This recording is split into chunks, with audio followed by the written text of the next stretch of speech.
Lesson number 3 भिखारिन। आइए अब इसकी रीडिंग करते हैं। जाह्नवी अपने कंबल में ठिठुरती हुई सो रही थी। शीत कुहासा बनकर प्रत्यक्ष हो रहा था। दो चार लाल धाराएं प्राची के क्षितिज में बहना चाहती थी। धार्मिक लोग स्नान करने के लिए आने लगे थे। माँ निर्मल की माँ स्नान कर रही थी और वह पंडे के पास बैठा हुआ बड़े कौतूहल से धर्मभीर लोगों की स्नान क्रिया देखकर मुस्कुरा रहा था। उसकी माँ स्नान करके ऊपर आई। अपनी चादर ओढ़ते हुए स्नेह से उन्होंने निर्मल से पूछा, क्या तू स्नान ना करेगा? निर्मल ने कहा, नहीं माँ, मैं तो धूप निकलने पर ही घर पर ही स्नान करूँगा। पंडित जी ने हंसते हुए कहा, यानी पंडित जी ने हंसते हुए कहा, माता, अब के लड़के पुण्य धर्म क्या जाने, यह सब तो जब तक आप लोग हैं तब तक है। निर्मल का मुंह लाल हो गया, यानी उसे गुस्सा आ गया। फिर भी वह चुप रहा। उसकी माँ संकल्प लेकर कुछ दान करने लगी। सहसा जैसे उजाला हो गया। एक धवल दांतों की श्रेणी अपना भोलापन बिखेर गई, यानी धवल यानी सफ़ेद दांतों की श्रेणी अपना भोलापन बिखेर गई। कुछ हमको दे दो रानी माँ। निर्मल ने देखा एक 14 वर्ष की भिखारिन भीख मांग रही है। पंडित जी झल्लाए। बीच में ही संकल्प अधूरा छोड़कर बोल उठे, चल हट।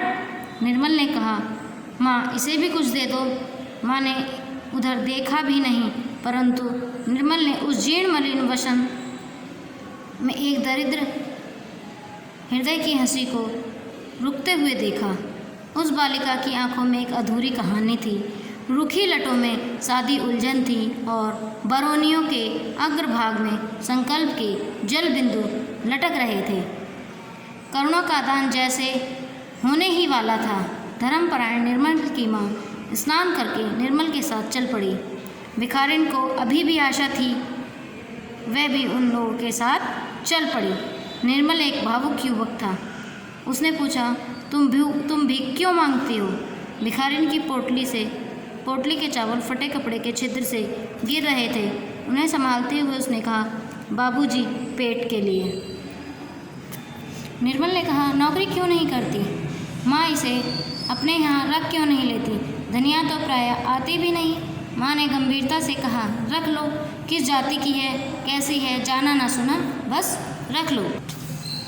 निर्मल ने कहा, माँ दरिद्रों की तो एक ही जाति होती है। माँ झल्ला उठी और भिखारिन लौट पड़ी।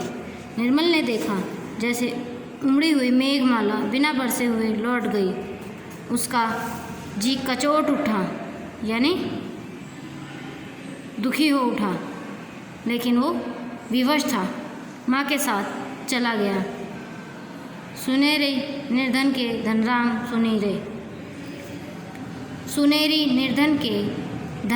सुनीरे। भैरवी के स्वर पवन में आंदोलन कर रहे थे। धूप गंगा के वक्ष पर उजली होकर नाच रही थी। भिखारिन पत्थर की सीढ़ियों पर सूर्य की ओर मुंह किए गुनगुना रही थी।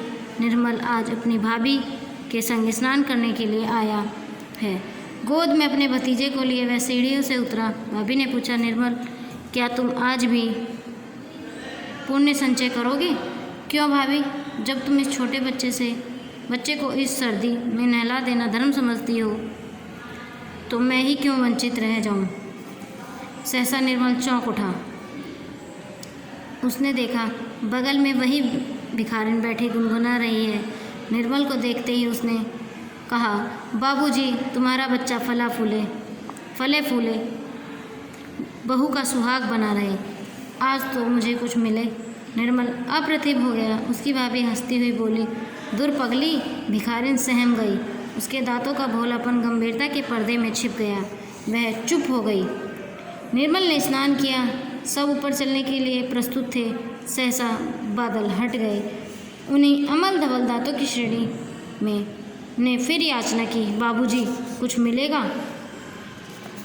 अरे अभी बाबूजी का ब्याह नहीं हुआ है। जब होगा तब तुझे न्योता देकर बुलाएंगे। तब तक संतोष करके बैठी रहे। भाभी ने हंसकर कहा, तुम लोग बड़ी निष्ठुर हो भाभी। उस दिन माँ से कहा कि इसे नौकर रख लो, तो वह इसकी जाति पूछने लगी और आज तुम भी हंसी। हंस ही कर रही हो। निर्मल की बात काटते हुए भिखारिन ने कहा, बहू जी, तुम्हें देखकर मैं तो यही जानती हूँ कि ब्याह हो गया। मुझे कुछ न देने के लिए बहाना कर रही हो। मर पगली, बड़ी ढीठ है। भाभी ने कहा। भाभी हंस पड़ी। युवक हृदय उत्तेजित हो उठा, बोला, यह क्या भाभी, मैं तो इससे ब्याह करने के लिए भी प्रस्तुत हो जाऊंगा। तुम व्यंग क्यों कर रही हो? भाभी अप्रतिभ हो गई, यानी चौंक गई। परंतु भिखारिन अपने स्वाभाविक भोलेपन से बोली, 2 दिन मांगने पर भी तुम लोगों ने एक पैसा तो देते नहीं बना, फिर क्यों गाली देते हो बाबू? ब्याह करके निभाना तो बड़ी दूर की बात है। भिखारिन भारी मुंह किए लौट पड़ी।